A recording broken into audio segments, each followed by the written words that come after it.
দেখো বাঙালি দেখো, চোখের কালো চশমা খুলে দেখো সাব্বির রহমান আজও কি করতে পারে। কানাডা গ্লোবাল লিগে ব্যাটিং তাণ্ডব দেখিয়ে অপমানের যোগ্য জবাব দিল বিসিবিকে। বিস্তারিত জানতে ভিডিওটি না টেনে সম্পূর্ণ দেখুন। সাব্বির রহমান আজ বাংলা টাইগার্সের বিপক্ষে চালালেন ব্যাটিং তাণ্ডব। অসাধারণ দারুণ ব্যাটিং করে প্রতিপক্ষ বোলারদেরকে পিটিয়ে একের পর এক বাউন্ডারি হাঁকিয়ে মাত্র 33 বলে 65 রানের এক ঝড়ো ইনিংস খেলেন তিনি। দর্শক, আজ টসে জিতে প্রথমে ব্যাটিং করার সিদ্ধান্ত নেয় সাব্বির রহমানের দল নর্দার্ন। এরপর শুরু থেকেই ভালোভাবে ব্যাটিং করছিলেন নর্দার্নের ব্যাটারগণ। এরপর যখন এক উইকেটের পতন ঘটে ঠিক তখনই মাঠে নামে সাব্বির রহমান।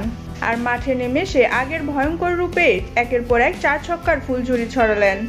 তো দর্শক, গ্লোবাল লিগে সাব্বির রহমানের এমন ব্যাটিং তাণ্ডব আপনাদের কাছে কেমন লেগেছে তা অবশ্যই জানিয়ে দেবেন আমাদের ভিডিওর কমেন্ট বক্সে।